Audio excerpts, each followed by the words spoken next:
I'm Howard Levine. I'm the Director of Digital Innovation and Creative Strategy at 92Y in New York City. And I'm going to start this with a question to you. As an arts marketer, programmer, or fundraiser, do you truly understand why your patrons are or are not attending your programs, donating, or forming deeper, more lasting relationships with your organizations? Robust ticketing, fundraising, and customer relationship management systems such as Tessitura have allowed many of us in the arts and cultural industry to become very skilled in understanding what programs our customers are attending, when they're coming, and how often and how much they're spending and donating, better known as recency, frequency, and monetary. And like most of us, these were the primary factors in determining our marketing and outreach efforts. But recency, frequency, and monetary data don't truly provide enough information to drive future marketing, fundraising, and programming decisions. The financial industry knows two things that we seem to often miss in our audience and donor engagement efforts. The first is that past performance does not predict future returns. And the second being that what leads to market changes is more often than not due to emotion, not statistics.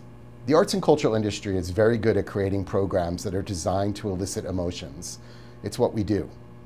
But what we don't always do well is understand how those very emotions play into driving people to attend our programs or donate to our institutions. Now, I'm not saying that many of us don't do this intuitively. We know that an audience that has attended comedy performances in the past may be likely to attend comedy in the future. But what we miss is the understanding of our audience's beliefs and values that drove them to make that purchase. At 92nd Street Y, we cater to people in many different life stages, from newborns to seniors. This even further challenges our ability to fully understand our many different audiences and the things that drive them to donate or attend. Any organization solely relying on recency, frequency, and monetary information is missing half the picture. Traditional transactional measures that we all use help us understand the what, where, when, and how much. So in our organization, we know you came to a jewelry class, or that you tumble at our fitness programs, or you take a ballet class, come to our jazz concerts, attend many different programs, take a ceramics class, love our music programs, buy tickets to our talks, are part of our parenting center and take gymnastics, or take one of our many writing classes. But none of that tells us why. What drove you to be part of these programs? Understanding your motivations to attend or donate is vital in order to get the complete picture. Are you coming because it's a place to engage with your family? Do you seek out intellectual stimulation? Is it because you value community, or to keep yourself healthy and sane, or to learn new things? Is it a chance at fulfilling your dreams, or do you think of us as your home away from home, or a place to let loose and have fun, to better yourself? And do you attend or donate because of your love for the arts and culture? Think to yourself, what even drove you to listen to this talk? Understanding patterns such as ticket history, purchase amount, quantity, recency, frequency, purchase patterns, sales channels, contribution history and amount, interests, and location, overlaid with values-based motivations to learn new things, staying grounded and sane, a sense of community, intellectual stimulation, love of the arts, family, culture. These combined give us a more complete picture. Without both, we can't truly understand or predict audience members' propensity to try new genres, come more often, take risk, try contemporary work, bring and tell others and act as an advocate, join, donate, or volunteer. For decades, we've all mainly relied on standard transactional segmentation, but the key unanswered question remained: what motivates, frames, and influences buying and donating behavior? It's not just that they attended or donated last season. For that, we must understand a values-based segmentation. By basing our segmentation into both how and why audiences engage, 92Y is able to deepen levels of attendance and giving. There are a few companies that can guide an organization on how to best implement a belief in value segmentation. We looked at many and chose to bring Morris Hargreaves McIntyre, MHM, on board. They're based out of the UK and are focused on and have expertise in the not-for-profit arts sector. MHM helped us implement a system that they call culture segments. These segments are based on people's deep-seated cultural values and their beliefs about the role the culture plays in their lives. It gets to the heart of what motivates them and helps us target people more accurately, engage them more deeply, and build lasting relationships. There are 8 segments, and I'll briefly describe each one. As I go over them, try to guess which one you belong to. At the end of this talk, I'm going to give you a URL to take a quick quiz which will let you know what segment you best fit within. The first segment is the enrichment segment. It's characterized by older adults with time to spare and like spending their leisure time close to home. They have established tastes and enjoy culture that links into their interests in heritage and traditional art forms.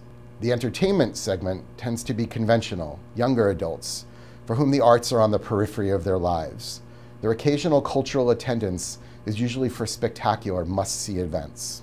The expression segment is in tune with their creative and spiritual side. They're confident, fun-loving, and self-aware with a wide range of interests from cultural and learning to community and nature. The perspective segment is settled, fulfilled, and home-orientated. The arts and culture are very low among their priorities. However, they possess a strong desire to learn, which provides a focus for engaging with arts and culture. The stimulation segment is an active group who live their lives to the full, looking for new experiences and challenges to break away from the crowd. They're open to a wide range of experiences, but like to be at the cutting edge. The affirmation segment comprises younger adults, often studying or looking after family at home. The arts are one of many leisure choices. They're adventurous when it comes to their arts and cultural consumption, viewing it as a means of developing themselves or their children. The release segment tends to be younger adults with busy working and family lives. They used to enjoy relatively popular arts and culture, but have become switched off as other things have taken priority in their lives. The essence segment tends to be well-educated professionals who are highly active cultural consumers. They're leaders rather than followers. Confident in their tastes, they'll act spontaneously according to their mood and pay little attention to what others think. They are the segment that responds the least to marketing. As we implemented a values and belief segmentation, we had a few key goals. The first was to create a baseline understanding of our audience and our position in the context of the larger New York City cultural market. As a New York City institution, it was important for us to know how our audience compared.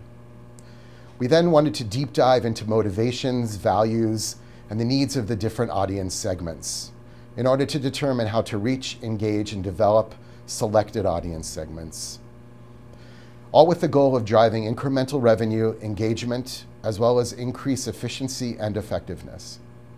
And finally, we wanted to institutionalize the learning to inform everything from marketing to capital campaigns to programs, and to make this standard practice within the organization. So how did we go about it? First, the survey was sent to both our audience as well as the New York City cultural market through an audience atlas survey. We then cross-tabulated the results with transactional data from within our Tessitura database. We created a custom screen within our customer's record in Tessitura to house the survey data, as well as make it easy to analyze and leverage it in the future.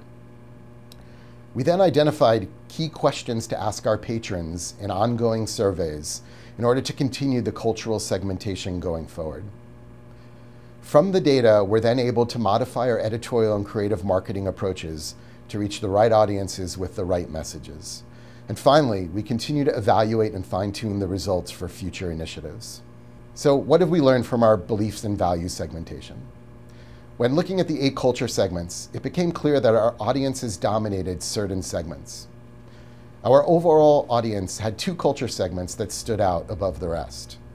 The expression segment, consisting of people who are in tune with their creative and spiritual side, confident, fun-loving, self-aware people who accommodate a wide range of interests. And the essence segment. These are people who are well-educated professionals that are highly active cultural consumers. Confident in their tastes, they act spontaneously, and they pay very little attention to what others think, and they dislike being marketed to. Compared to the greater New York City cultural market, 9-2i had above average representation in the essence, expression, and enrichment segments, and lower representation in the stimulation, affirmation, perspective, entertainment, and release segments. We're also able to look for differences in culture segments within individual 9-2Y program areas. In this way, we're able to recognize different belief and value motivations per genre. Here we can see that our camps program tends to have more people in the affirmation segment, the brown color, as compared to our general results or our classical concert programs. This tells us that messaging to camps patrons should focus on their children learning, growing, and developing new skills, and less about them just having a fun day away from New York City. Before we had the benefit of culture segment data, we were running this marketing campaign for our adult education programs. We had chosen this clever approach with quippy, fun headlines. Here's a postcard from that campaign, and here's a brochure. This was 100% targeted to what we would now characterize as the stimulation segment. Unfortunately, we picked the wrong segment. With the benefit of our new insight, we learned that our adult education audience is predominantly made up of expression and essence segments. So we retooled and retargeted the new season's communications to the right segments. The materials feature callouts with 9-2Y students, which is perfect for the expression segment who can see themselves with their friends in our classes. And the critical class, name, time, cost listings are easy to see for our essence folks. Our ads also feature the line, "You make it happen, but we can show you how." This is targeted to make the feel empowering and at the same time guiding. Again, a very expression message. Since running the new campaign, we've seen a marked increase in our response rates and our sales. Last year, we also hit a milestone. We turned 140. So we needed a communication plan that would tie in our program and development work and highlight our community. Now, knowing that 36% of our audience is expression, again, people who are keen on word of mouth and enjoy activities that help them connect with and share memorable experiences, we developed a campaign that features our community. For 2 weeks, we took over our main entrance and created a pop-up photo shoot where we invited our patrons to be part of the campaign. The photos throughout this presentation are from that campaign. Our community are the feature and share their stories about 9-2Y. We ran this visual approach across much of our institutional messaging, from a 140th celebration site within our website, to signage, our catalogs, core brochures, development appeals, social media, and our websites. Also, as the creator and founder of Giving Tuesday, the International Day of Giving, we were primed to use the power of our cultural segmentation to drive increased engagement and donations. Through a series of emails, social media, and web ads, we tapped into our expression, enrichment, and affirmation segments by emphasizing the sense of community building. We also highlighted the line powered by 9-2Y and you. This was designed to reinforce these segments' wish to be part of and contribute to the greater community. The results were clear for us. We saw a strong response from our expression, affirmation, and essence segments, and the larger donation amounts given by our expression segment demonstrated our success in properly messaging this segment and building on their strong sense of community. If you're interested in seeing what culture segment you belong to, here's a link that will take you to a survey that lets you know what segment you fit within. We're very excited about what we've learned, but this is only the beginning. Now, every conversation here is layered with a discussion about why people are coming and what culture segments we want to appeal to. This now informs not only our future marketing efforts, but also how we program and fundraise. Thank you.